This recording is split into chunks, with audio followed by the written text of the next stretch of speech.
know it's a real-life house of horrors when a dead body in a freezer isn't even the worst thing police found behind the door. It all started in March 2015 in Detroit with a knock at the door. Bailiffs had shown up to the home of Michelle Blair. Now, she was a single mum in her 30s, and everybody really felt for her in the neighborhood. It felt like she was doing the best that she could in really crappy circumstances. She struggled to pay the bills and even put food on the table for her 4 adorable children. Her first baby dad just up and left with no explanation and no child support, and her second baby dad was in and out of jail. Michelle didn't have big career dreams. She didn't want fancy things. Her only real passion in life was being a mum. She would plaster photos on Facebook. She'd always be posting quotes about how much she loved being a mother. Everyone was like, it's such a shame that she's struggling so much financially. And then when people saw the bailiffs knocking at the door, they were like, oh my god, this woman can't catch a break. But when the debt collectors opened the door,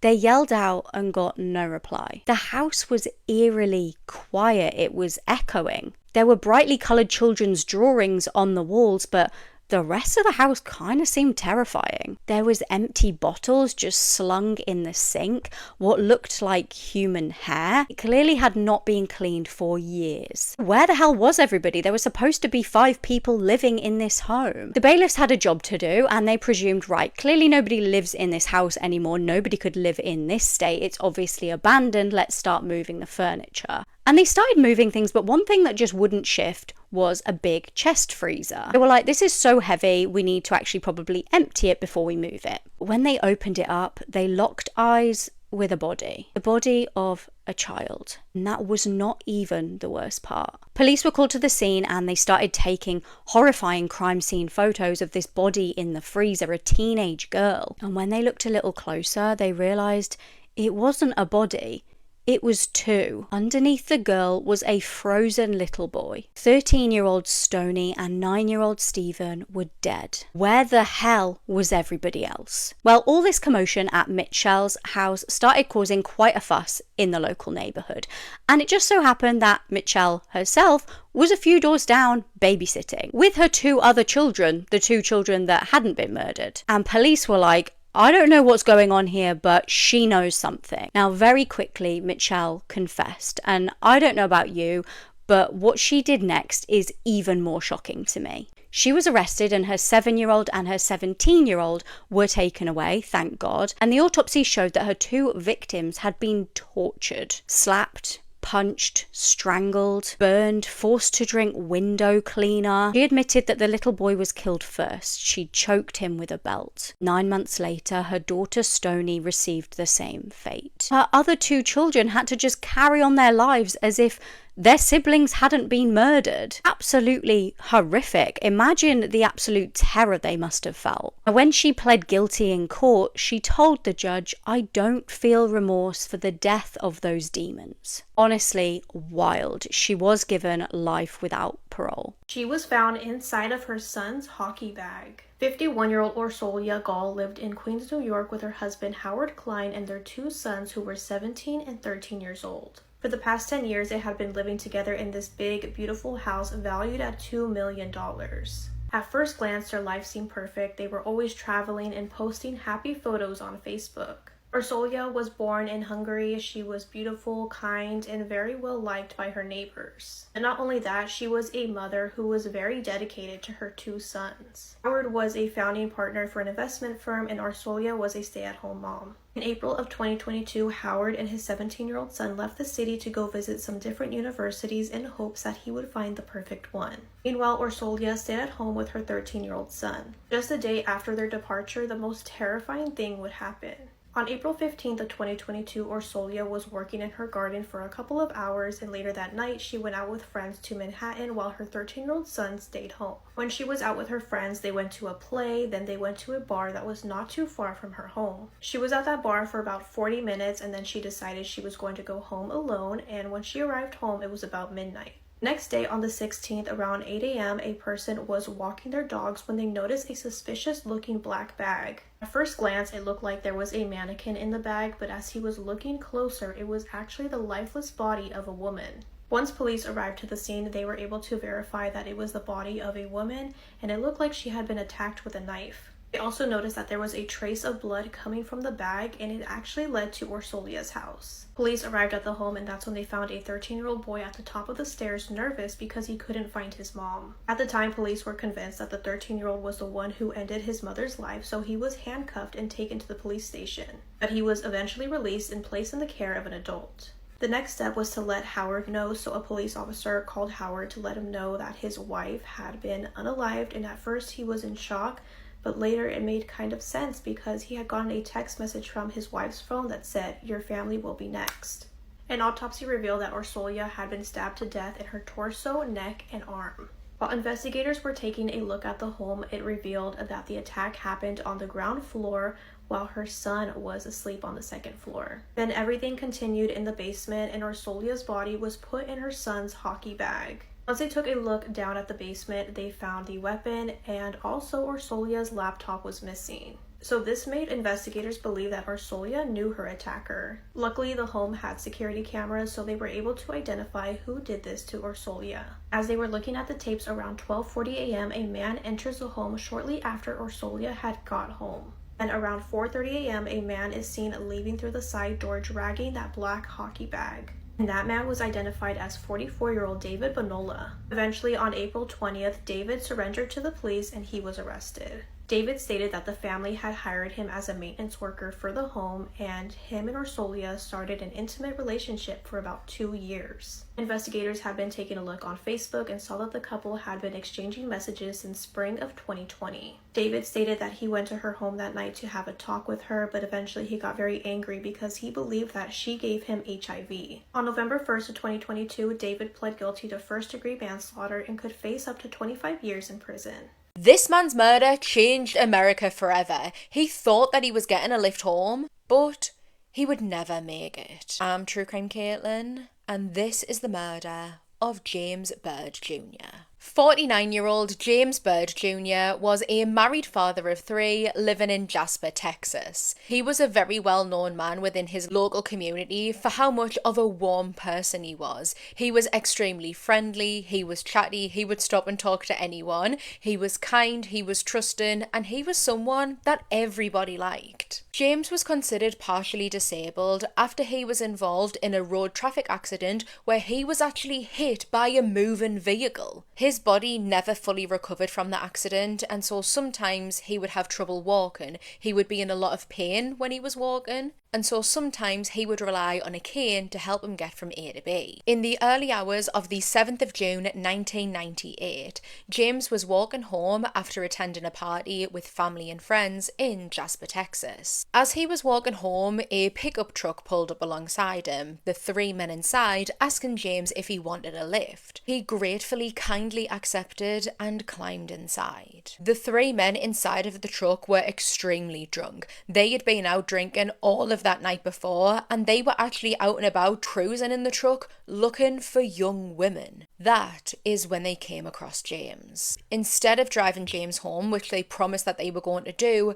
they drove him to a secluded wooded area and began a merciless attack. James Byrd Jr. would be brutally beaten by all 3 of the men, all of them ploughing into James as he lay completely defenseless. They then proceeded to chain James to the back of the truck by his ankles, and then they drove him for 3 miles through rural rough roads until James was decapitated. Once they arrived at a dirt track, the men would then dispose of parts of James' body. He would be found the following day by a young boy who was making his way to church. Forensics would later prove that it was highly likely that James was still alive throughout the entire beating, throughout him being dragged for those 3 miles by the truck, that he was alive until he was decapitated, until his body was severed.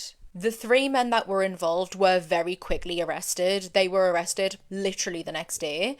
Parts of the chain that the officers found alongside James's body quickly led them back to the pickup truck, which then led them to the 3 men. Lawrence Brewer and John William King were 2 of the men who were arrested, who just so happened to be white supremacists. They met while in prison, and they shared their white supremacist beliefs with each other, and they were both also part of gangs. Sean Allen Berry was also arrested. However, apparently he didn't share those same white supremacist views. He just joined in on the murder for the crack. Sean Allen Berry would receive a sentence of life imprisonment for his participation in James's murder.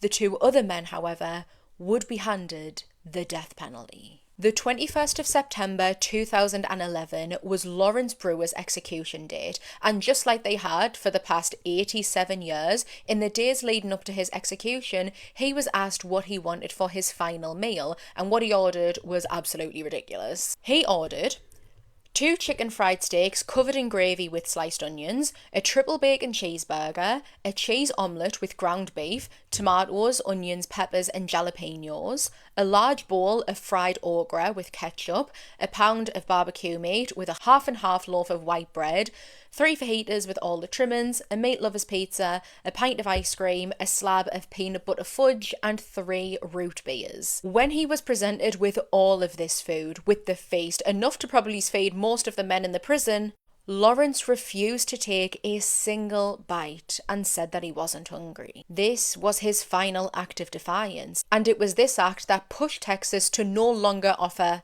prisoners who were about to be executed a final meal request. Now in Texas, if you're about to be executed, you just eat the same as everyone else that day. Lawrence Brewer would go on to be executed by lethal injection later that afternoon. John William King was executed on the 24th of April 2019, also by lethal injection. He would time himself and try and get a new personal best at killing his victims. Between 2010 and 2011, police searching near the remote stretch of Gilgo Beach on Long Island made a horrifying discovery. Body after body began turning up along the shoreline and the surrounding woodland. Some of the victims had been missing for years, others were only identified decades later through DNA testing. Most of the women turned out to be young escorts or sex workers in their mid-20s. Investigators would announce that they thought that there might have been a serial killer on the loose. Among the victims were Melissa Bartholomew, Megan Waterman, Amber Lynn Costello, and Maureen Brainard Barnes.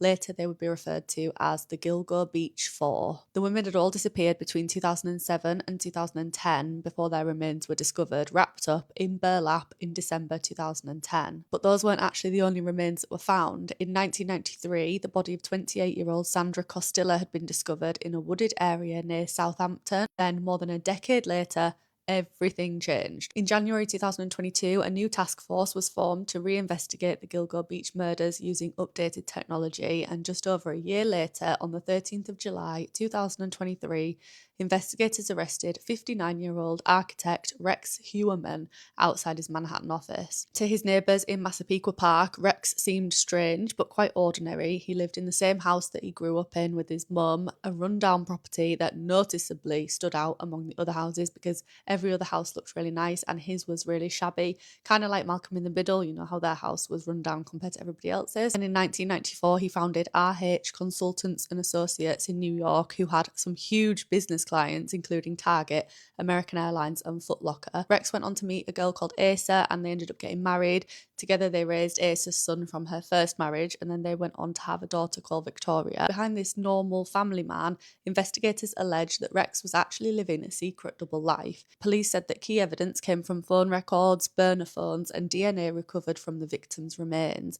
Investigators also revisited a very crucial witness statement that was connected to one of the victims, Amber. In 2010, Amber's roommate said that a client that she'd had shortly before she disappeared was a large man who looked like an ogre and drove a first-generation Chevrolet Avalanche car, which is quite a rare car at the time. And that clue is what would lead the investigators to Rex.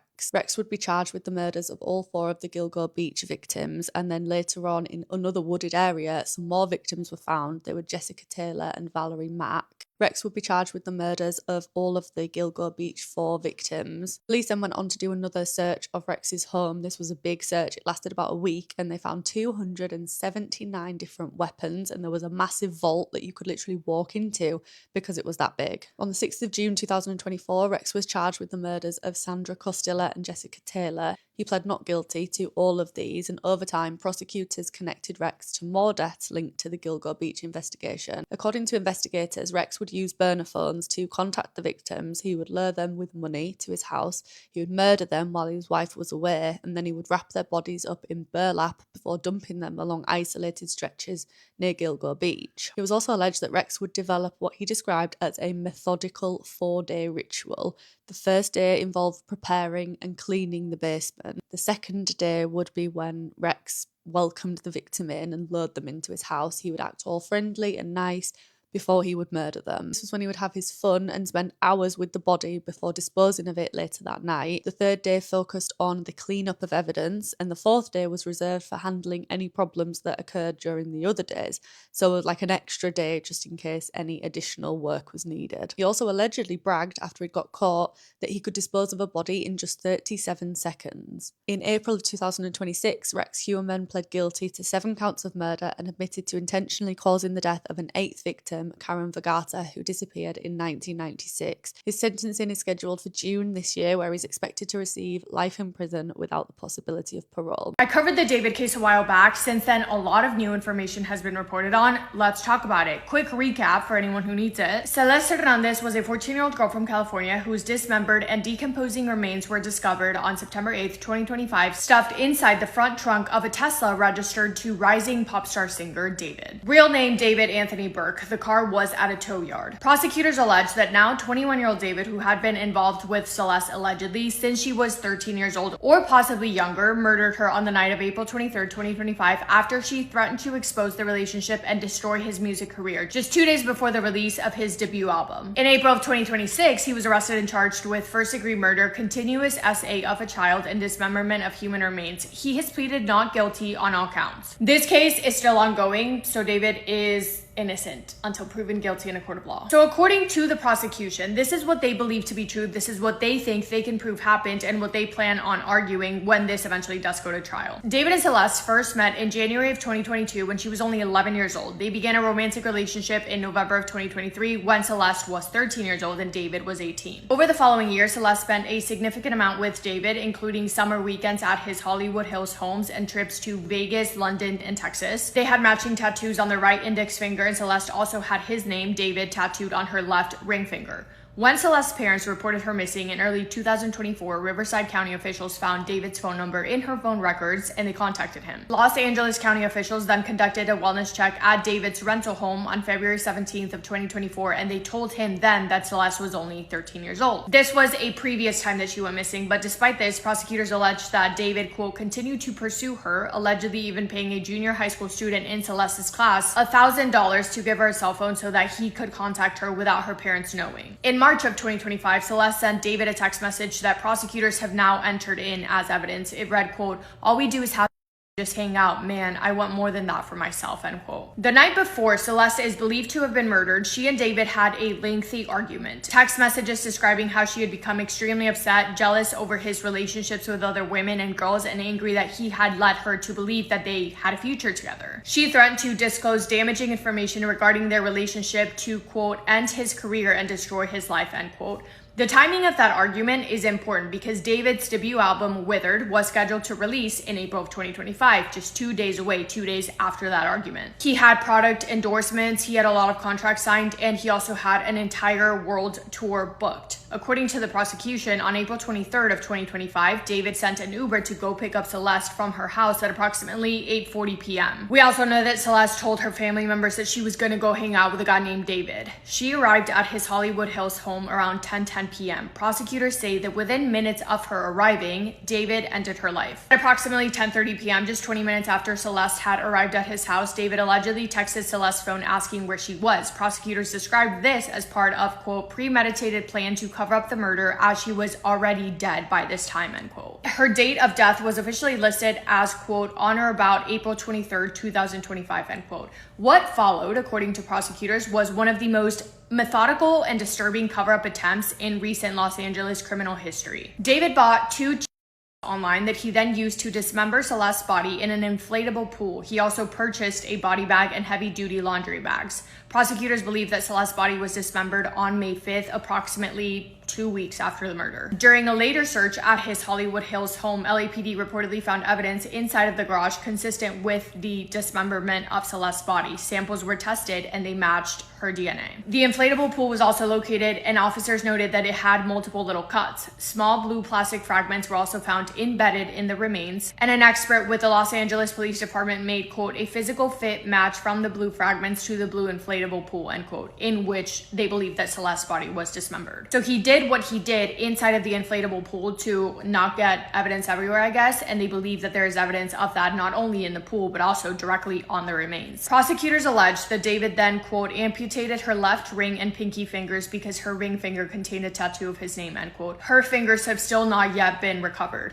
For several weeks or possibly months, prosecutors alleged that David left Celeste's body decomposing inside of his Tesla. He allegedly, quote, lied to friends, business associates, and others who noticed the strong smell of decay in and around his home and vehicle, end quote. David was last seen driving around his Tesla on July 29th, 2025, before he parked it around the corner from his rental house and left LA for his world tour. The car sat, the smell got stronger, and eventually someone reported it. It was September 8th, 2025, when the LA Police Department was called to that tow yard in Hollywood after reports of a foul smell coming from the vehicle. The Tesla had been towed to the impound lot after it was abandoned in the Hollywood Hills neighborhoods. Inside the front trunk of that Tesla, wrapped in bags, were human remains in an advanced state of decomposition. On September 10th, an initial autopsy was performed, and then on September 16th, it was confirmed that their remains did belong to Celeste, who had been reported missing by her family members well over a year ago. On September 17th, LAPD investigators executed a search warrant at the Hollywood Hills property occupied by David, and they seized electronic devices, including a computer. The medical examiner ruled Celeste's death a homicide on December 9th, 2025, but the report was sealed at law enforcement request for months. LAPD Detective Joshua Byers argued that releasing the autopsy details could reveal investigative strategies, witness identities, and/or additional information that could have potentially compromised the case. That autopsy report was finally unsealed on April 22nd of 2026. And as we know, when the body was discovered, it was in an advanced state of decomposition. It was also dismembered into several parts.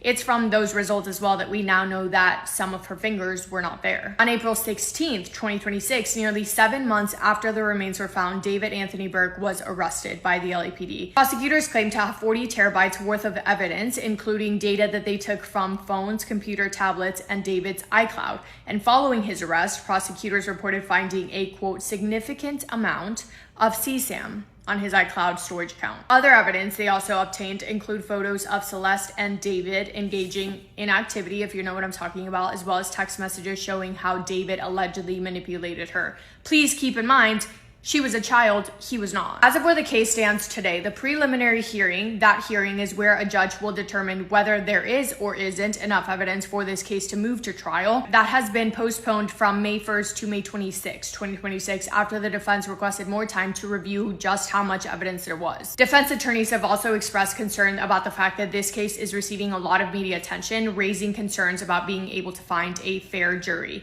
But the defense, so David's side, from my understanding, is still holding on to the fact that David is innocent. They plan on arguing that he was not responsible for any of this. He is currently being held without bond and no trial date has been set. There's probably so much information that we don't know. There's probably so many things that they are keeping to themselves so that it doesn't compromise the case. I'm so intrigued about what the defense's argument is going to be, because how are you going to explain that? Anyway, that is all for me today. Let me know your thoughts on this case. I know a lot of you guys are also keeping up with it, so let me know what you think. Let me know if I missed anything. And yeah, thank you for spending time with me today. I hope you guys are having the best day. If not, go do something to make it the best day. Make somebody happy, and I will see you in my next video. Massive kiss on the forehead to every single one of you.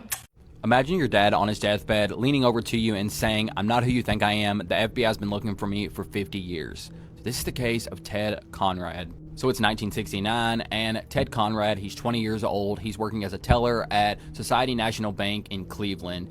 Ted's become obsessed with the movie The Thomas Crown Affair, the one where Steve McQueen robs a bank just for the thrill of it. So on a Friday afternoon, it was actually Ted's birthday weekend. He walks into the vault, takes $215,000, he stuffs it into a paper bag, he grabs a carton of cigarettes and a bottle of whiskey and just walks out the door. It wasn't until that Monday that the people noticed that the money was missing, so he had a 2-day head start on everyone. For 52 years, they searched for him. He was featured on America's Most Wanted and Unsolved Mysteries, but he didn't run to a tropical island or anything like that. he moved to Linfield, Massachusetts, which was just miles from where they filmed the Thomas Crown Affair, and he became Thomas Randall. He got married, he had a daughter, Ashley, he sold luxury cars for 40 years, and he even donated to local police charities. And he continued on living in plain sight, but he always kept a beard, he wore a baseball cap a lot of the time, and he never left the country, but one of those being because he never had a passport. Then flash forward to March of 2021, Ted is 71 years old, he's dying of lung cancer when he leans over to his daughter and confesses who he is. After this, his daughter Googles his name and finds out that her dad was one of America's most wanted fugitives. U.S. Marshal Pete Elliott, whose dad spent his entire career trying to track him down, saw his obituary and he came to Ashley's doorstep and said, "I think you know why we're here." His daughter went out to start a podcast called Smokescreen, My Fugitive Dad, after all of this. She just couldn't accept the fact that her ex-husband was going to marry someone else, so she was full of rage and jealousy that she did something that is absolutely horrific. This is Meta Jones, and she has been married and divorced twice with 4 kids. And in 1997, she met a man named Milo Ross, and he was also going through his second divorce as well from his wife Sandra of 17 years, and they have 2 kids together. So Milo and Sandra got married in 1981, and he is part of the Mormon church, and Sandra does not want him to be a part of this church, doesn't even want her kids going to this church as well. So when Sandra's son Paul was very young, he was very interested and curious about the Mormon church, and he wanted to go. So when he was very young, he started to go to the church, and then his dad and also his sister started to go, and Sandra was furious about this and said, "No, you're going to stop going," so they stopped going. But when Paul became a teenager, he wanted to attend church, so he did that, and he was trying to hide it from his mother. So there was a lot of tension and arguing between Milo and Sandra. So they got divorced, and then in 1998, Milo and Maida started dating, and he wanted to marry her. Now, she was having some remodeling in her home done, and she moved in with Milo, but he did not want to share the same bed until they were going to get married. So eventually he did propose to her, and she said yes. Just 2 days after Milo proposed to Maida, she was preparing a pot roast for Paul because he was getting ready to go on a Mormon mission trip to England, and they were going to have a church dinner. So she told Milo and Paul to go ahead and head to the church, and I'll meet you later. But she never ended up showing up. So when Milo came home, he found some things that were very concerning. The pot roast in the oven was burnt to a crisp. They also could smell cleaning supplies all throughout the house. They also found a bullet hole in the wall with a blood around it and also some hair in it. Now, the investigators were concerned because Milo's 17-year-old daughter, Andra, was staying in her bedroom the entire time the police were, processing the scene. She never came out of her bedroom once to see what was going on. Apparently, she was feeling very ill and was just staying in her bed to get rest. So when Maida didn't show up to the church, Milo called her work, and she didn't even show up to work. So he was very concerned. And also Andra never showed up to the church as well for that dinner. So that was very concerning as well. So they're asking Milo, is anything missing or out of place in the home? And he said there was 5 newspapers on the dining room table that were missing. The area rug underneath the dining room table was missing as well. And also downstairs in the basement where Maida was sleeping, there was the bed frame, and the box springs that were missing as well, which they thought that was very odd. So the investigators wanted the family to go at a hotel for the night so they could process the crime scene.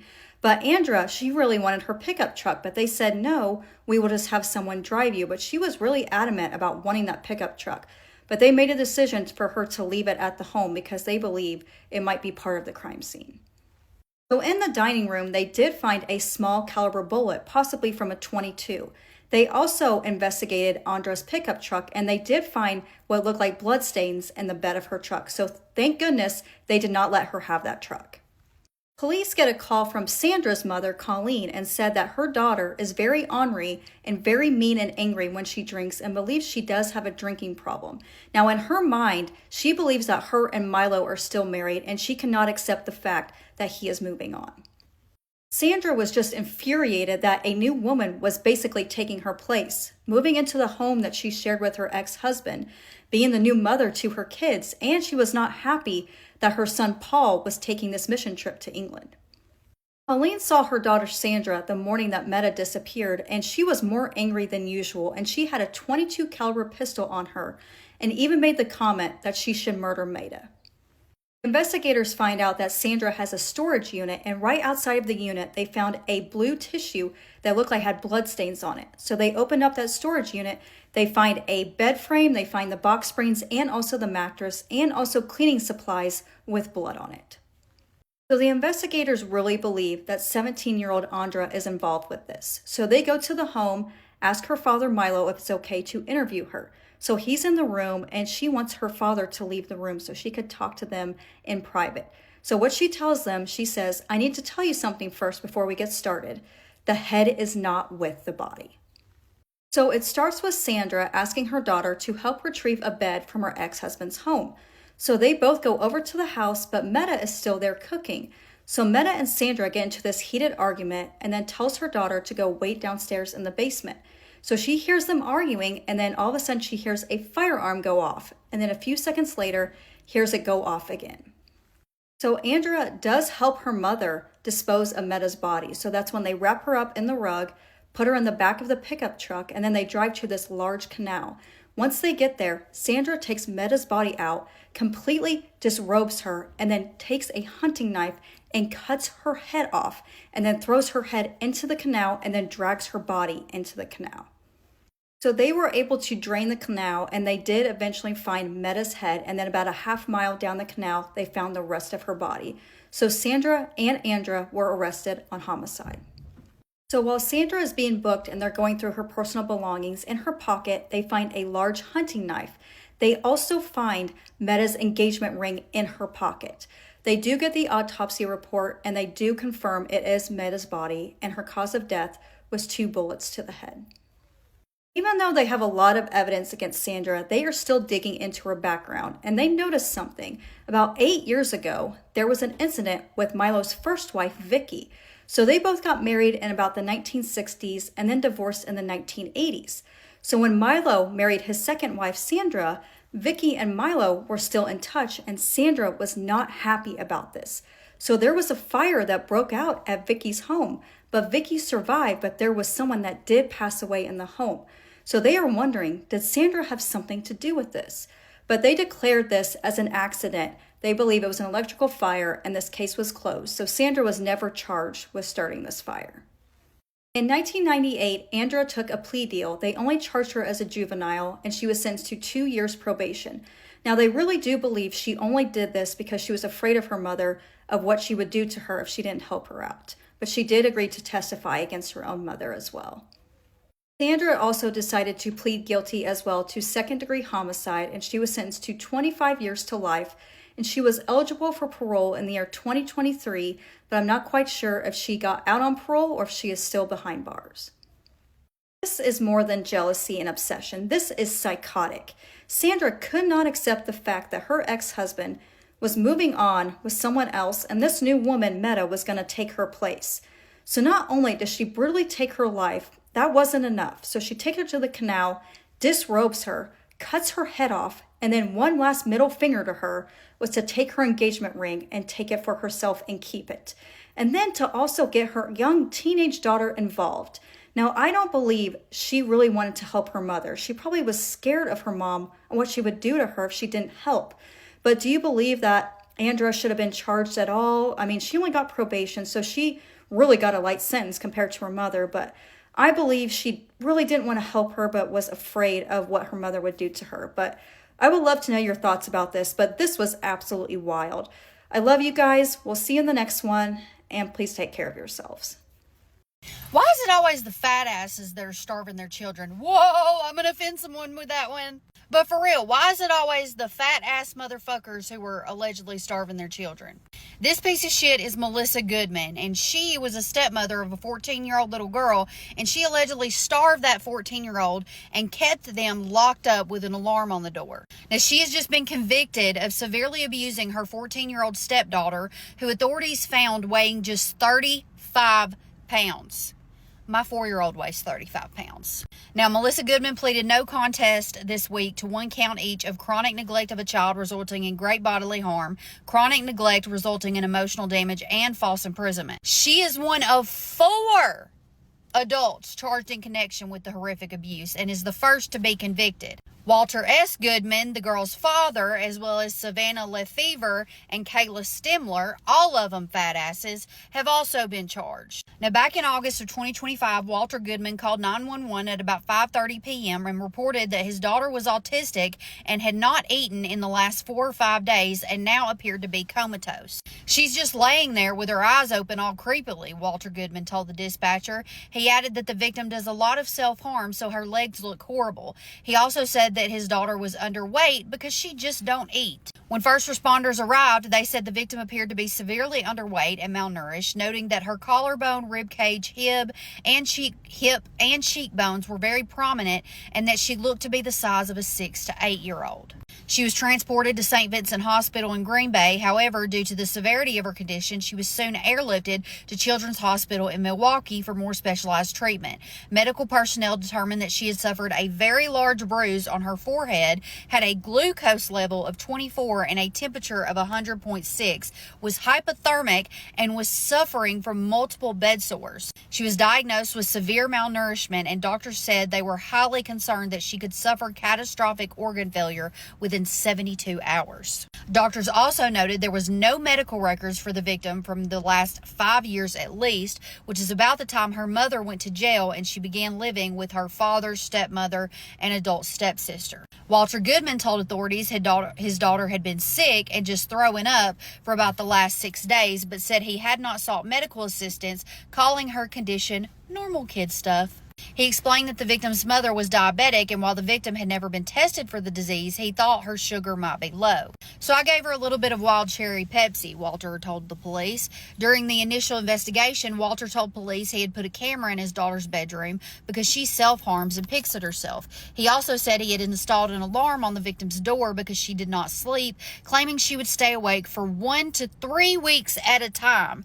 He also blamed his daughter's severe weight loss on her lack of sleep, not her lack of eating. However, when police interviewed one of Walter Goodman's friends, he recalled a time in August when he was at the home fixing a four-wheeler and the victim came out and asked him what he was doing. The friend said this irritated Walter Goodman, who told her to keep quiet before allegedly making several disturbing comments, including he heard Walter make comments like, "If she misbehaves, I'm not going to feed her today." The friend said he told Walter that he can't do that, and Walter said, "Well, I keep her locked in her bedroom with a camera on her. That's where she stays." The friend said he told Walter that he can't lock a kid in the bedroom. That was abuse. The friend indicated that at times when Walter brought the victim to his house, Walter would tell the victim to shut the fuck up and sit there and don't say nothing. When the friend confronted Walter about how he treats his daughter, the friend claimed Walter went on a diatribe about the child, saying, "If I could leave her somewhere in the woods, I'd leave her." The friend also recalled Walter Goodman telling the girl, "I wish I could kill you." Bro, why didn't you report him, first off? Police also spoke to the victim's teacher from 2019 to 2020, who allegedly said she remembered the victim being friendly and talkative and could not recall anything about her being autistic or enrolled in any special education program. Rather, the teacher said the victim had been a healthy, normal third grader student who interacted appropriately with her peers and staff. Authorities said Lefevre and Stimler would often look after the victim while Walter and Melissa Goodman were out of town, so another child in their care could get cancer treatment. During those times, police said Lefevre and Stimler continued to abuse and neglect the victim. During a previous court hearing, the DA referred to the investigation as the most egregious case of child neglect I think I have ever seen in my nearly 25-year career. The prosecutors emphasized that the victim was very, very close to death, 35 pounds to a 14-year-old, when a first responder found her. The court ordered pre-sentence investigation for Melissa Goodman and scheduled her sentencing hearing for July 1st. She is facing a maximum sentence of 46 years in prison. Why can't it be life? Because what the hell? She probably never thought that the phone call she received from her husband would be the call that would lead to her death. Ruth Ann Scott had met Andrew Madden when she was in her 20s, and he served in the Army and was in the Vietnam War. And they got married in 1975, and they live in Missouri. Ruth Ann worked in housekeeping at a hospital, and Andrew worked on heavy machinery.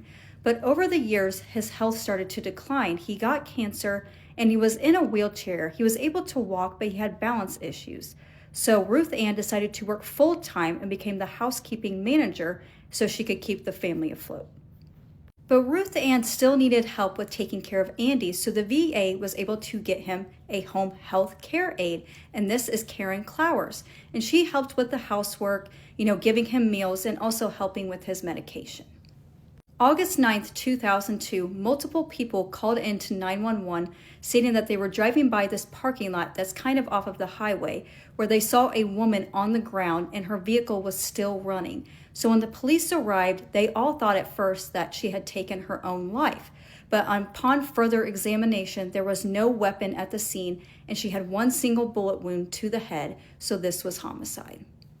There was a witness that did see the vehicle fleeing the scene. They had pulled out right in front of him, and when he passed by that parking lot, he saw Ruth Ann on the ground. So he decided to follow this vehicle.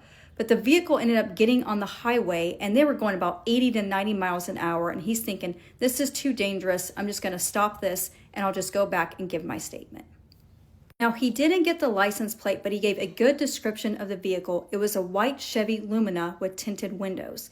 There was no shell casings at the scene, so possibly the weapon was a revolver. They also found a soda bottle and also some cigarette butts.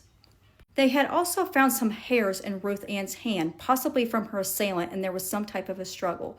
So they spoke with her husband, Andy, and according to him, he was home all day with his caregiver, Karen, until about 5 p.m., asking who would want to do this to her. Apparently, Ruth Ann has been getting threatening phone calls and getting death threats, and they have no idea who this person is, but it's possibly one of her old co-workers named Betty. So Ruth Ann had changed Betty's schedule and put her on the night shift, and she was absolutely furious about this. And she did call Ruth Ann complaining about it, but she never made any threats to her, just basically saying, stay out of my life, but then Betty decided to resign. They spoke with Ruth Ann's supervisor, and she came to him and said that there was people that were working for her that were having extramarital affairs while on the job. They were going in the closet and having relations. And one of those people was Betty, and that's why she had her shift changed so they would separate the two.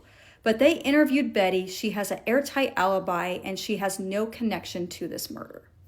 So Andrew recorded some of those threatening phone calls, and they compared the voice to Betty's voice, and it was definitely not her. But they eventually get a tip from Andy's neighbor. He usually listens to one of those police scanners, and heard that they were looking for that white Chevy Lumina. And he recalls that Andy's caregiver, Karen, does drive that vehicle. Karen has 2 children, and she was previously married twice before she married her husband, John. They were married for 17 years until he eventually passed away. So they took the 2 witnesses that saw that vehicle to Karen's house and asked, is that the vehicle that you saw leaving the parking lot? And they said 100% that is the vehicle. So they're going to get a search warrant on Karen's home, but they had to wait until morning, so they decided to do surveillance on her home. One of Karen's neighbors comes out and talks to police, stating that she knows that they are looking for the vehicle that Karen drives. She also mentions that Andy comes and visits her on a daily basis, and he parks his truck in her garage. And on the day of the murder, her car was gone from 2 p.m. to 7 p.m., and they believe Ruth Ann's time of death was about 4 p.m. So they ask Andrew, is it possible that Karen murdered your wife? And he's thinking, no way she would do that. He was defending her like you would defend a loved one, not someone that works for you. Also, they ask, when was the last time you spoke to your wife? And he immediately goes, 3:38 p.m. And they're like, how do you know it was that time? And he said it's because he looked at his cell phone. So they're speaking with Karen while they're doing the search warrant, and she does admit that she was having an affair with Andy.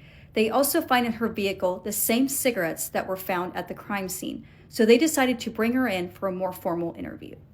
But before they decided to do that, they decided to take Karen to the scene where Ruth Ann had passed away.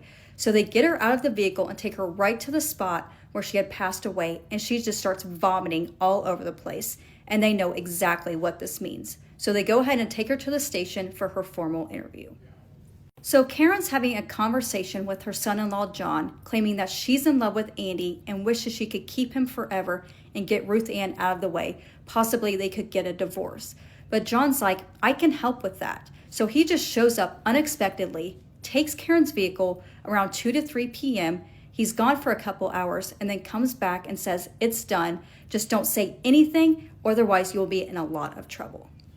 Now, John is absolutely furious that Karen is pointing the finger at him, stating, this is not how it went down.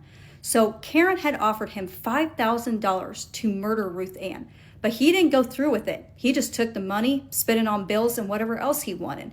And Karen was furious. So she said, I'll give you an extra $1,000 if you just meet me out there.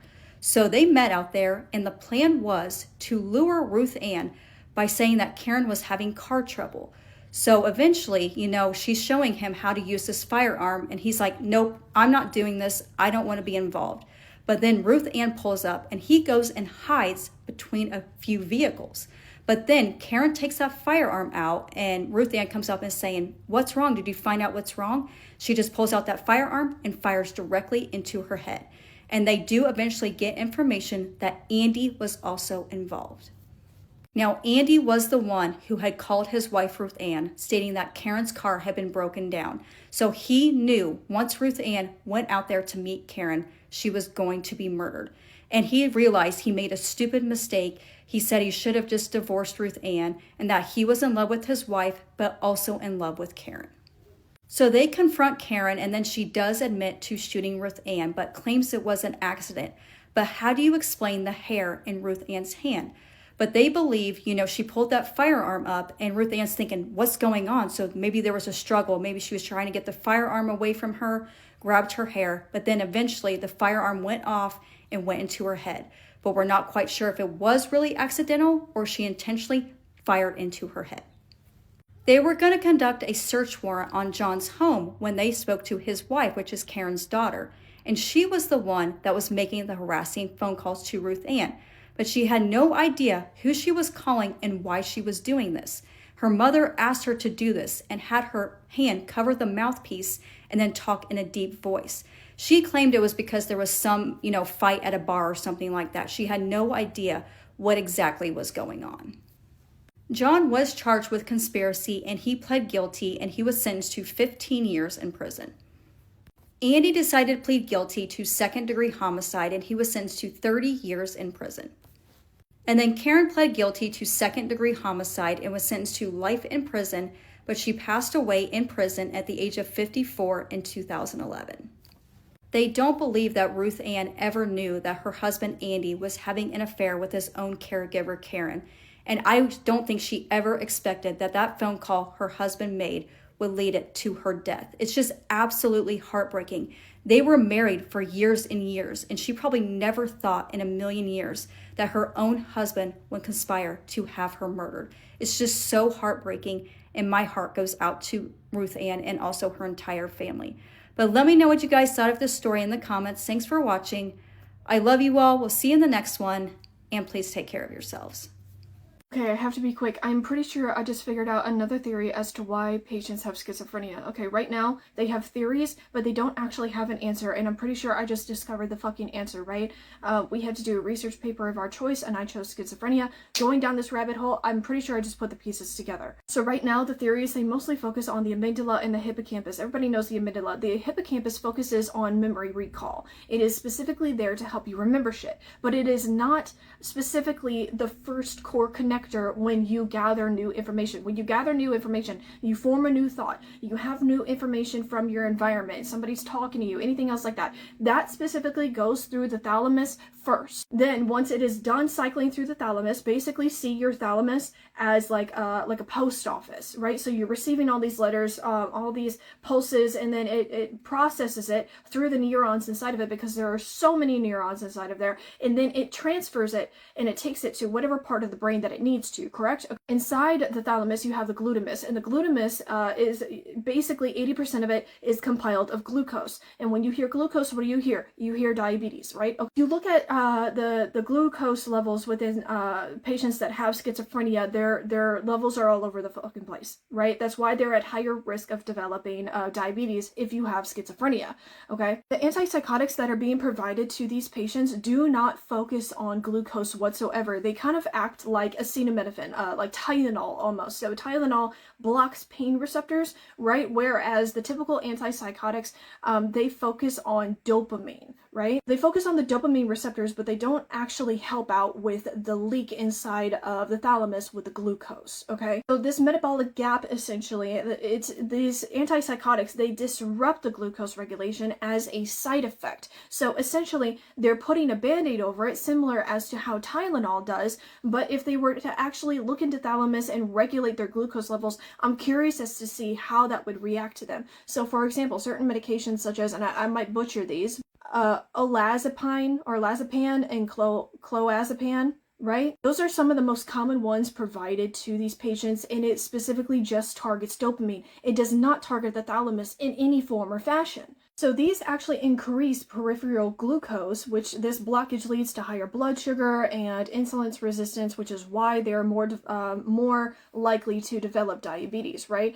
And then it impairs the brain sensing, so it blocks the brain's ability to sense sugar levels, preventing it from adjusting metabolism correctly, and glutamate reduction is also within that. So basically, it's fucking up the glucose all the way. When the glucose is something that needs to be fucking repaired, when the glucose is something that needs to be looked at for the glutamate and the thalamus. Over 80% of the brain's glucose consumption is used to power the glutamate inside of the thalamus. If this is disrupted, you see lack of energy, you see buildup of extra glutamate, which also often overwhelms the thalamic reticular nucleus, or the TRN, and it causes that leak inside the sensory filter. I'm reading my notes here, I'm doing a research paper. This disruption, this lack of stability within the glucose and this inside the glutamate is a direct correlation with the hallucinations.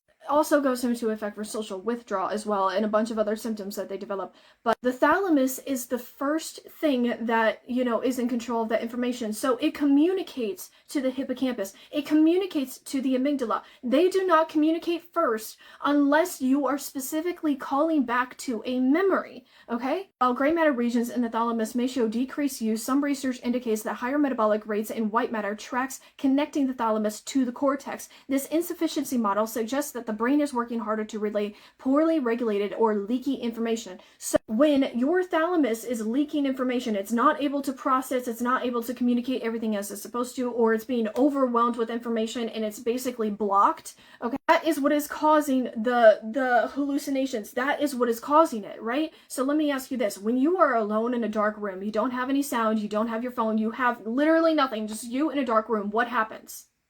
Your brain creates stories. Your brain makes you see shit. It makes you hear shit. You can literally give yourself hallucinations. That's often why a lot of people are scared of the dark, right? It's all in the mind. And so basically, these patients are they're in like a waking REM. So basically, they're like sleepwalking, or a portion of their brain is essentially still asleep because of that leaky thalamus. So it is trying to make sense of it. Your brain will always try to make sense of something. It will always try to process something. So if it's missing information, it's going to just make up its own. Right? It's just going to make up its own, which is exactly where the hallucinations come into play. So whereas they're focused on the hippocampus, they're scratching the surface, whereas though they need to be focusing on the thalamus within. Okay, and a little sidebar for y'all, alright? Anybody who is on a low-carb diet, just know that you are slowly killing yourself, because your brain is compiled of mostly carbs. You need to feed yourself carbs in order to keep your brain alive. So be less focused on the body image, be more concerned about your brain, because when I tell you this, your physical health does not take precedent over your mental health. This is a scientific fact. You can even play into the placebo effect into this. Mind over matter. Your brain will always come first. Your brain sees your body as a shell, right? So if you were to become asphyxiated, or if you were to be in a fire of some sort, your brain is going to tell you to shut down. It's going to make you pass out because it is trying to save itself. It does not care about the body. So the brain should always come first. So if you're on a low carb diet, you're increasing your chances of developing dementia. If you are not regulating your glucose, not only are you going to, develop diabetes, but you are also inhibiting your thalamus, which means you are more likely to develop Alzheimer's. Anyway, getting back to schizophrenia. So basically what I'm arguing, and this is what I wrote down from my paper, schizophrenia is fundamentally a disorder of the thalamic filter where a breakdown in the BBB, the blood-brain barrier, and the signaling causes a leaky relay system, leading to sensory overload and hallucinations characteristic of the disease itself. Because when you look at MRIs within these patients, they often have a higher permeability in the thalamus. The TRN is failing to kind of like suppress the noise, which is leading to the positive symptoms, which would be like hallucinations. The glutamate connection, if it's dysregulated, then the signals prevent the filter from closing, which means that it's going to cause, help cause that hallucinations. The brain is going to try and connect it itself. I'm just really excited about this because I feel like the thalamus is being neglected, and if you ask the right questions, if you go a little bit deeper, you actually see leaky thalamus with those patients who actually suffer from ADD. ADD patients also have a leaky valve, and a lot of people are like, well, what can cause a leaky valve? A lot of stuff can cause your thalamus to become leaky. You're talking brain injury, seizure, stroke. I mean, the list goes on. Even some people even argue that ADD can cause a leaky valve, when actually I think it is the opposite. A leaky valve is one of the core causes of ADD. I don't understand, why are we not focusing on literally the circuit board of the brain?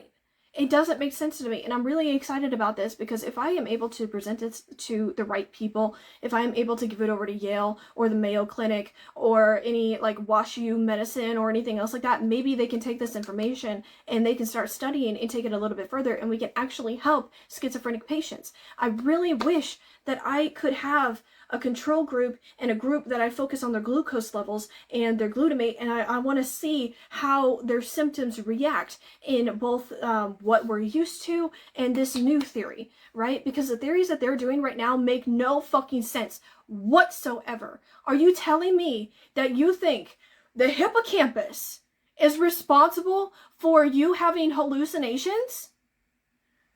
That makes no fucking sense. The thalamus communicates to the hippocampus. It communicates to the amygdala. It has all these neurons inside of it that literally give out where the communication is supposed to go. There's a lot of deeper information that I can go into, like the MGLURS or MGLURS, like I like to say whenever I'm alone, but I can go into like the TRN and everything else like that, but there's a lot more information that I can give on it, but basically that is the synopsis. That is the overall view of it. It's the fucking thalamus, and the thalamus is being neglected, which means we are not fixing the problem. We are applying a band-aid. Now again, it could be because Big Pharma, they don't want to fund it because sick people make more money than healthy people, you know what I mean? I don't know the reason why it's taken him this long, but this is huge, and I don't even know what to say. I'm going to push this up and research it as much as I possibly